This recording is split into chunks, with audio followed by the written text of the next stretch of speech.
your gear shape. Well, plenty of exercise and fresh air. Yes, sir, you take care of everything you've got. Carefully, too. Your clothes, equipment, your body. That is almost everything. Nobody knows why it is. Maybe you forget or don't have time. Maybe you just... But whatever it is, the majority of you fellas simply refuse to look after your teeth. I know. Teeth, somehow, just don't seem to be important. You've got them. Don't give you any trouble. Why a Nazi bullet? You probably think that's stupid. A tooth's a tooth. You get a hole in it, you have it filled or pulled out. So what? Well, here's so what. The teeth are the only parts of the body that will not replace themselves once they become damaged. You cut your finger, and it heals. Not a tooth. Once it starts to go, it goes. And when it's gone, it's really gone. For good. All right? You want to know how teeth can knock you out. But let's learn a little something about them. Here are the 32 permanent teeth you should normally have. 16 in the upper jaw and 16 in the lower jaw. The two middle teeth, above and below, are called central incisors. The next are called lateral incisors. These two teeth, above and below, together with the central incisors, do your cutting for you. After these come the cuspids. These teeth are all used for cutting and tearing your food. Then the bicuspids and the molars. These are the heavy-duty teeth, the ones that grind or mash what you eat to a pulp so it can be properly digested. And here's how they're all anchored to the jawbones. The tooth is held there by a membrane, or tissue, made up of thousands of tiny fibers holding the tooth to the jawbone. This membrane, incidentally, serves another purpose, too. It acts as a cushion or shock absorber when biting pressure is applied to the tooth. Now, let's examine the tooth itself. The crown, that part you see above the gums, is covered by a very hard, glossy substance called enamel. The crown is the chewing surface of the tooth. The body of the tooth is made up of an ivory-like tissue known as dentine.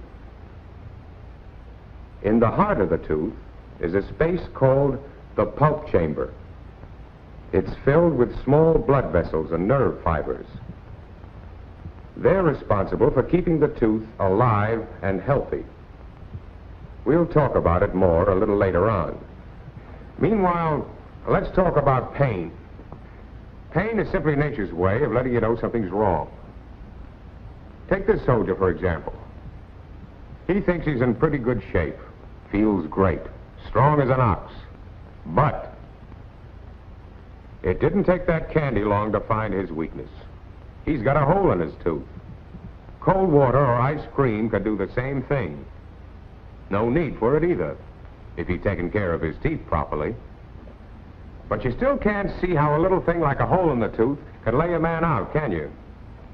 All right, we'll show you. We'll go on the first step in that direction. Decay. To begin with, certain foods you eat are called carbohydrates. That includes anything with sugar in it, such as candy, cake, pie, and the like. Okay? Now, take a look at this picture. You eat on an average of 3 meals a day. That means well over 1,000 meals a year, not counting the stuff you nibble on between meals. This is a clean set of teeth. And this is the way they usually look after you've eaten. See how they're clogged and plugged up with food? If you don't clean it out, you can get in trouble. Here's how. Remember the carbohydrates we talked about, the sugar and things. Let's see how they may cause decay. The mouth is full of bacteria, some of which feed, live, and multiply on those carbohydrates, forming an acid which eats through the enamel into the dentine. When the decay reaches this point in the dentine, it may be too late for the dental officer to save the tooth. If it is not checked, the infection will continue into the pulp chamber, killing the pulp or nerve. Then the real trouble begins. The infection continues down into the roots, and an abscess may start to form. Ever seen a man with an abscessed tooth? Well, here's one. Your face swells out of shape and it hurts. But that's nothing. Here's the dangerous part. Remember, you were told to bear in mind how the blood pulses through the vessels of a vital tooth and out to the main bloodstream. That same blood material from the tooth is circulated throughout the entire body, passing through the heart, kidneys, stomach, eye, the joints of the body, everywhere. And if you're leery of going to the dentist because you're afraid it might hurt a little, just think of the pain you'll suffer later. So, it's the old story of an ounce of prevention being worth a pound of cure. You can save any tooth if you get at it in time. And you can assist in keeping your teeth and gum tissue healthy by eating the proper foods. The Army gives you meals that are well balanced and rich in food value, so why not take advantage of it? Eat plenty of fresh fruits, vegetables, milk, eggs, and meat. They're important too. They all contain nutritional essentials that make strong, healthy bodies. As for sweets, those carbohydrates we talked about, if you're one of those who feel that you haven't had a square meal unless you've topped it off with a piece of pie or cake, the best advice is to eat sweets and desserts in moderation. Those in-between snacks, too, can do a lot of harm, plugging your teeth with refuse that can't wait to begin its dirty work. And don't use your teeth for cracking nuts, or, worse yet, as a bottle opener. It's dental suicide, brother. It not only chips the enamel, leaving a wide opening for decay, it can, and often does, knock out a big piece of your tooth. But most important of all, clean your teeth often, and clean them well. We can't stress that too much. Cleaning your teeth. Can you tell me? Yet you think it's the hardest job a GI comes up against. 3 minutes after every meal. That's all it takes. This business of brushing the teeth actually serves two purposes. First, to clean the teeth, and second, to stimulate and exercise the gums. Oh yes, the gums need exercise too, just like any other part of your body. And if they don't get it, they may become diseased, and pyorrhea may be the result. But we'll talk about gum diseases and pyorrhea in a minute. Right now, let's talk about this. It's the GI toothbrush, the one you were issued when you came into the Army. We think it's the best brush you can get. It's small, with 2 rows of stout bristles, designed to reach any section of the mouth. When one wears out, you can always buy another at the PX. As a matter of fact, it's a good idea to have at least 2 of them, so that you can alternate. It not only makes each brush last longer, but it gives them a chance to dry out before you have to use them again. Wet, soggy bristles aren't worth a hoot for cleaning the teeth. Neither is a worn-out toothbrush. As for the dentifrice to be used, it's up to you. But play safe. A product bearing the seal of acceptance of the American Dental Association is recommended. Toothpaste or tooth powder, either is good. All-purpose GI soap can be used. But the main thing to remember is this. It's the brush that does the cleaning, not the dentifrice. The dentifrice acts as an aid to cleaning, nothing more. And any time you see a toothpaste advertisement claiming to cure acid mouth, overcome pink toothbrush, prevent decay, cure spongy gums and pyorrhea? Don't you believe it? They don't. None of them do. Cross-brushing can be harmful. See how those bristles scratch against the gums? It may also harm the teeth. Here's the right way to do it. Clean the teeth in the upper jaw with a downward motion.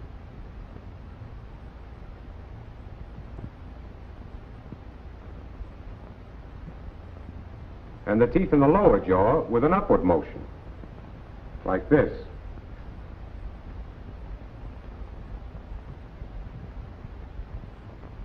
It's not hard to do. You simply place the brush in your mouth and sort of twist it up and down, like this.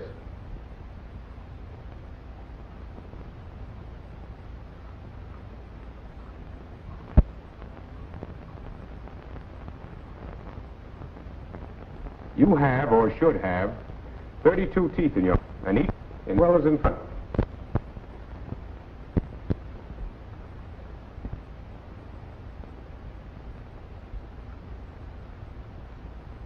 And along the chewing surfaces.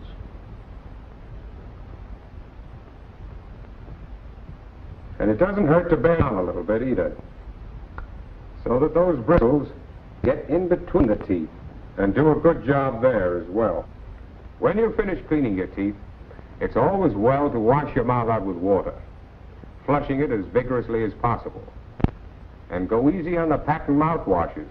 Despite what the ads say, most of them are too harsh for regular use.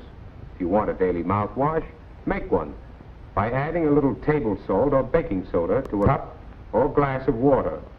That's as good as anything you can buy. Here's another reason why you should brush your teeth regularly. Calculus or tartar, you know what that is. That's that hard crust that, as a rule, forms in the teeth right here.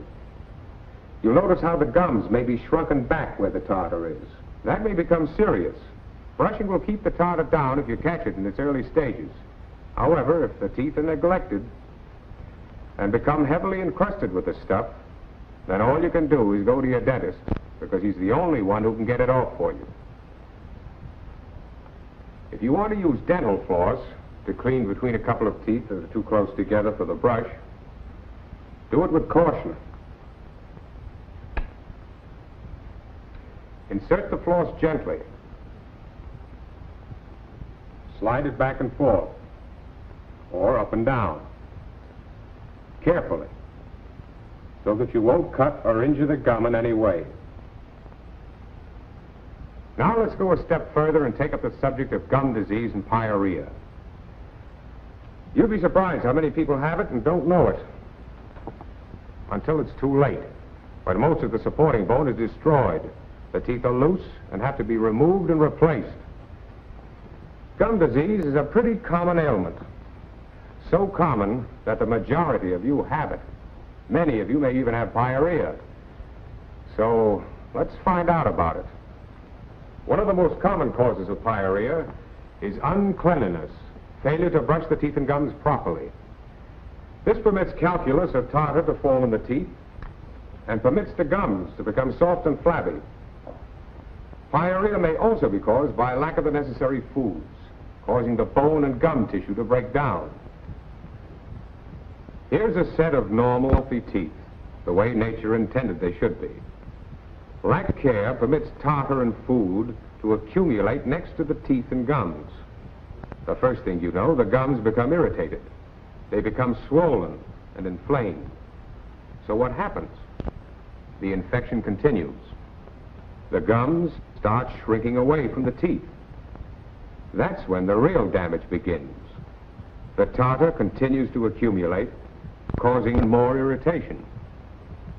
When you're in serious trouble, the tissues and bone which hold the teeth in place are by now so diseased and the sockets so destroyed they can no longer do their job. The teeth become loose. They move at the slightest touch. It's the beginning of the end. Nothing can be done now. They'll have to be pulled out. And all the while, the blood is carrying the poison from the infection to every section of the body. You know what can happen then. Heart trouble, kidney trouble, bad eyes, sinus. Remember? Can pyorrhea be cured? Sure, if it hasn't gone too far. Your dentist will give you treatment and tell you what to do. The most important bit of advice to you now is to keep your teeth clean and your gums stimulated and healthy. So much for that. Now, let's look into the matter of dentures. False teeth to you. I know the idea, but just remember, the men who now have to wear these once had teeth every bit as good as yours. Just listen in, because tomorrow it might be you, if you don't look after the ones you've got. They make pretty good dentures these days. Can't tell some of them from the real thing. Of course, you can't improve on nature. But they've got it down to where they do a very serviceable job, and they have a lot to do with the way you look. Take this fellow, for instance. Seems perfectly normal, doesn't he? But wait till he takes out those dentures. Makes quite a difference. He almost looks like Popeye. Well, that's the way almost anyone would look without teeth. So if you wear them, keep them in your mouth. There's a good reason for it, particularly if you're just learning to use them. It's the only way you'll ever get accustomed to new dentures, so they won't get in your way when you talk, eat, and even when sleeping. Keep them in your mouth all the time. That way the muscles, cheeks, and tongue become accustomed to them. And don't be a smart guy. Don't think you're fooling the dentist by wearing them in your pocket, because you're really only fooling yourself. It's a surefire way to break them. Keep them in your mouth where they belong if you want dentures that will serve the purpose for which they were intended. However, if your gums start getting a little sore or tender and you need relief for a while, take them out. But when you do, always place them in a glass of cold water. Don't use hot water or they'll warp. And if you're unhappy because they don't feel right, think of George Washington. These are the teeth he wore. Heavy, bulky things carved out of ivory and held together by a set of spiral springs. Not very pleasant things to have in the mouth, are they? But he wore them because he knew he had to eat properly if he was to stay healthy. Washington knew the value of false teeth. You saw what he had to wear. You're luckier. The Army makes your teeth, and they're the finest. So wear them and take care of them. Keep them in your mouth where they won't get bent or broken. And wash them after every meal, thoroughly, with soap and cold water. For those among you who wear partial plates, you've got to be careful with them too. See how they're anchored to the regular teeth by wires? Those wires may get bent. Then the whole plate is of no more use to you than if you didn't have it at all. As a matter of fact, it can cause a lot of harm by putting pressure on your good teeth. This causes them to become loose and out of line. Then they're no good to you either. One last word about dentures. If you have to wear them, don't think you can go around biting into everything. Apples, for instance. Those dentures just aren't made for heavy biting. This will happen every time with an apple or any hard substance. But with knives and forks as plentiful as they are, you shouldn't have to bite into anything. Always cut the food that requires cutting, for the knife takes the place of your natural incisor teeth. Place in your mouth only the amount of food thoroughly crushed and ground by your back teeth. If you must bite, Do it at the corner of your mouth. Press against the teeth so you'll hold them in place. And complete the bite with a twisting, pushing motion of the hand. In eating an apple, cut off a bite with a knife. Then you'll have no trouble. Chewing, that's what dentures are for. Chewing slowly and deliberately, masticating your food carefully so that your digestion will be right, and you'll be right to do the job of soldiering for which you're being trained. Remember, the big part of the job of taking care of your teeth is up to you. The teeth you have now are the only ones you'll ever have, and you've got to protect them. Everything you eat is food for the bacteria which live in your mouth. Some of the bacteria feed and multiply on carbohydrate particles on unclean teeth. If you don't stop them, the acids they form may develop cavities, resulting in painful abscesses or infections, which can give you plenty of trouble. The best way to avoid that is to brush your teeth regularly. Use a good toothbrush and use it properly.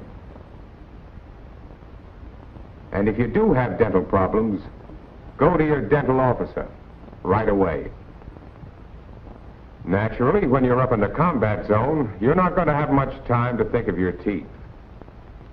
But remember, taking care of them beforehand is one of the many factors that will determine your fitness, your will, your ability to win.